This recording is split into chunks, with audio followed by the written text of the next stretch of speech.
서브 이슈입니다. 챗 GPT 시대 뉴 웨이브에 올라타라. 막스와 엥겔스의 공산당 선언에서 부르주아지는 언제나 생산 도구를 끊임없이 혁명하고 따라서 전체 사회 관계도 혁명한다 라고 썼습니다. 이 얘기는 1차 산업혁명부터 지금 현재까지 이어져 오는 자본주의에 관한 통찰이죠. 첫 번째가 1차 세계화 시대입니다. 이때가 이제 제국주의 시대인데요. 1차 산업혁명으로 유럽에서는 공장에서 상품의 대량 생산이 가능해졌습니다. 대량 생산의 생산 도구는 방직기, 방적기를 통한 생산물인 옷감을 만들어내는 것인데요. 영국과 프랑스와 같은 제국은 아시아, 아메리카와 같은 식민지를 개척해 전 세계로 시장을 넓혔습니다. 자국 내에서 잉여 생산물을 다 소화할 수 없었기 때문이죠. 이 얘기는 전 세계로 잉여 생산물을 다 수출해도 될 만큼 생산 능력이 좋았다는 얘기입니다. 이 시대가 최초 세계화 시대입니다. 다만 이때의 세계화는 배타적 세계화죠. 왜냐하면 영국은 자국의 식민지인 인도와 같은 곳을 통해 수입과 수출을 했기 때문입니다. 두 번째는 반세계화 시대인데요. 이거는 대공황으로 촉발되었습니다. 그러나 1929년 대공황이 터지고 세계화는 막을 내립니다. 대량 생산, 대량 소비의 시대는 가고 대량 생산만 남았죠. 왜냐하면 산업의 혁신으로 대량 생산이 극에 달해 재고가 넘쳤을 만큼 생산이 소비를 압도했기 때문입니다. 결국 수요 부족으로 식민지가 없었던 미국에서 대공황이 터졌고요. 대공황은 세계화를 끝냈고 극단적인 반세계화가 시작되었습니다. 미국은 유럽의 스무트 홀리법으로 극악한 관세를 매겼죠. 스무트 홀리법이란 미국이 대공황 초기인 1930년 산업 보호를 위해 제정한 관세법인데요. 이면 여기에 수입품의 평균 59%, 최고 400%의 관세를 매기도록 한 법안입니다. 당연히 유럽도 미국에 막관세를 매겼고요. 미국에서 시작된 공황은 관세로 인해서 세계화를 끝내고 전 세계적인 공황으로 발전했습니다. 상대적으로 식민지가 부족했던 일본, 독일, 이탈리아 등 후발 공업국은 결국 2차 세계대전을 일으키고 공멸했죠.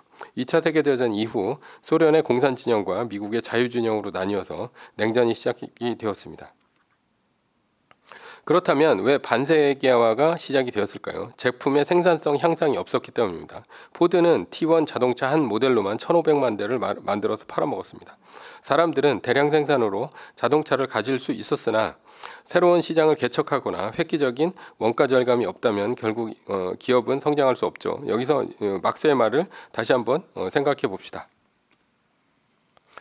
부르주아지는 언제나 생산 도구를 끊임없이 혁명하고 따라서 전체 사회 관계도 혁명한다. 반세계화가 온 것은 결국 생산 도구를 혁신하지 못해 원가 절감을 못했고요.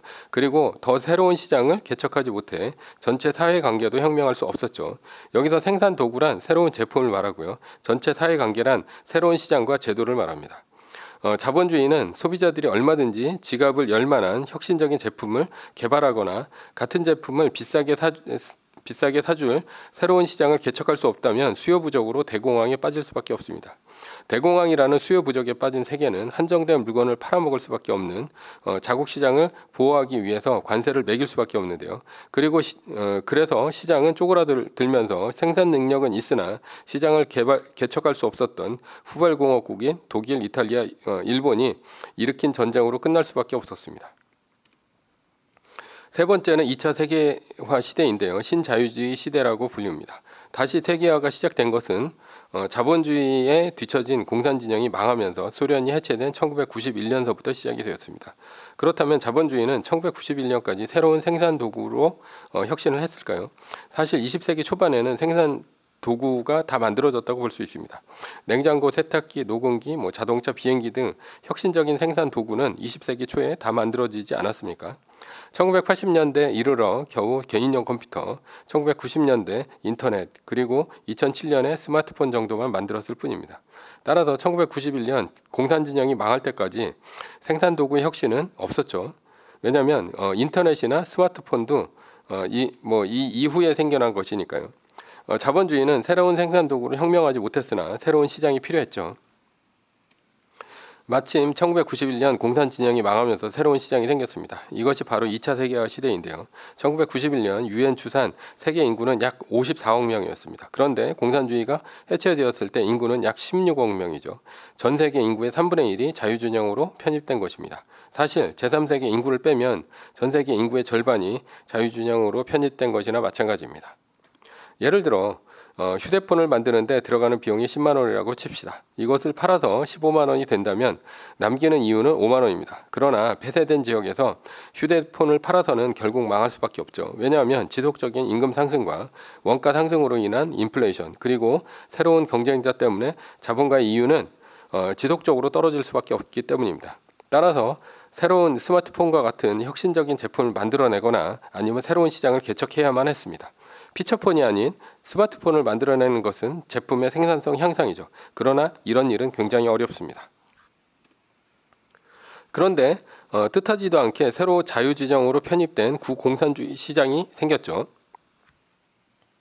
소련이 몰락하면서 미국을 중심으로 한 일극체제가 시작된 것입니다. 자본주의는 생산 도구를 혁명할 수 없다면 전체 사회관계를 혁명합니다. 따라서 세계 유일의 강대국 미국은 전체 사회관계를 혁명하기 시작했습니다.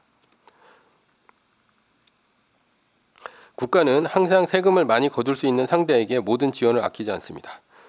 봉건 제도가 몰락한 이유는 무엇입니까?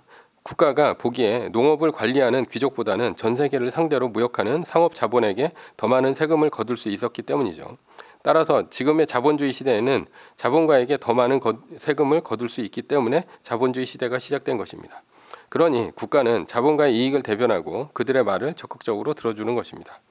미국은 다국적 기업이 많았고 더 많은 세금을 걷기 위해 세계화를 추진합니다. 미국은 자유진영만의 가트를 해체하고요. 세계무역기구인 WTO를 1995년 1월 1일에 설립했습니다. WTO의 목적은 미국이 압도적인 힘을 바탕으로 관세를 부셔버려서 다국적 기업이 팔아챙긴 이익에 막대한 세금을 걷는 것입니다. 왜냐하면 만약 다른 나라가 다국적 기업에 관세를 매기면 그만큼 세금도 줄어들기 때문이죠. 2001년에는 13억 인구의 중국도 WTO에 가입하게 됩니다. 자본가는 중국으로 공장을 옮기고 중국의 저렴한 인건비로 생산한 제품을 미국에 팔아먹어 막대한 이득을 챙깁니다. 물론 이득이 있다면 손실도 있습니다. 세계화의 희생양은 항상 자본주의 선진국의 국민입니다.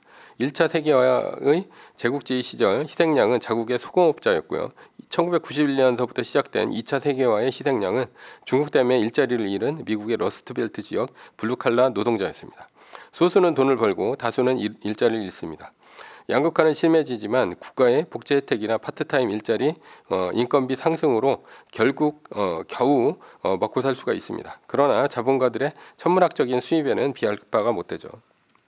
옥스팜의 2020년 보고에 따르면 전 세계 억만장자 2153명이 전 세계 인구의 가장 가난한 절반을 차지하는 46억 명보다 더 많은 부를 소유했습니다. 즉 약 2,000명의 억만장자가 전 세계 GDP의 50%를 소유한 것입니다.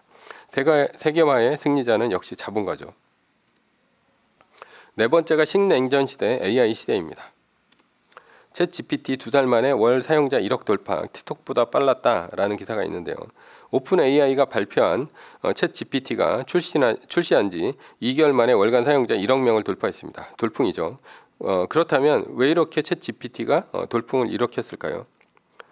AI 직업의 3분의 2 영향, 행정 업무 절반 대체할 것이라는 기사가 있는데요. 골드만삭스는 화이트 칼라의 앞으로 AI가 행정 업무, 법률 업무 등 체계화된 사무직 업무는 물론 시인이나 카피라이터, 소설가, 화가, 일러스트레이터 등 창의적인 직군도 파괴할 것으로 예상했습니다. 화이트 칼라의 생산성을 크게 향상시켜 주었죠. 인공지능이 이렇게 발전된 이유는 인간의 말을 알아들을 수 있어서입니다. 인간의 말은 맥락이 있죠. 지금까지 인공지능으로서는 언어의 맥락을 알 수가 없었습니다. 그러나 1991년 공산주의 해체 후 미국은 인터넷을 개방했고요. 그로 인해서 엄청난 텍스트 기반의 학습을 컴퓨터가 할 수 있었기 때문입니다. 따라서 거대한 데이터를 컴퓨터에 집어넣고 학습 처리하는 인공지능이 대세가 되었고요. 따라서 엔비디아의 GPU가 앞으로도 유망하다고 볼 수 있습니다. 공산당 선언을 다시 한번 봅시다. 세계화의 시대에는 이제 마무리가 되고 있고요. 즉 전체 사회관계의 시대는 가고 있죠. 왜냐하면 중국이 미국 다음으로 경제력과 군사력이 커지고 있기 때문입니다. 따라서 장기적으로 중국과 러시아 등의 이탈로 인해 자본가들은 앞으로 시장이 쪼그라들면 들었지 인구 증가가 아니면 지역적인 시장은 더 이상 늘어나기가 힘듭니다. 이제는 신냉전 시대가 올 수밖에 없죠. 그렇다면 이제는 생산성 향상이 지역을 넓혀 저렴한 인건비와 시장을 개척하는 세계화보다는 생산 도구의 혁명 시대가 오게 되는 것입니다. 그렇다면 새로운 생산 도구의 핵심은 무엇입니까? 바로 인공지능이죠. 예를 들면 오픈 AI와 마이크로소프트의 챗 GPT나 구글의 바드와 같은 채팅형 인공지능뿐 아니라 달2, 미드저니와 같은 그림 저작 인공지능 등을 말합니다. 그 외에도 작곡을 하거나 수학 문제를 풀거나 하는 인공지능 프로그램이 있을 수 있습니다. 그런데 누가 가장 인공지능 분야에서 앞서 있을까요? 당연히 미국이죠. AI 관련 논문 수는 미국이 2019년 현재 약 40%를 차지하고 있고요. 그런데 미국에 대항할 나라가 있을까요? 중국이죠. 중국은 AI 관련 논문 수가 2019년 현재 약 29%를 차지해서 미국에 이어 2등입니다. 라이벌은 중국입니다. 그런데 AI를 개발하기 위해 돈이 천문학적으로 들어갑니다. 오픈 AI는 GPT-3 훈련의 병렬로 작동하는 수많은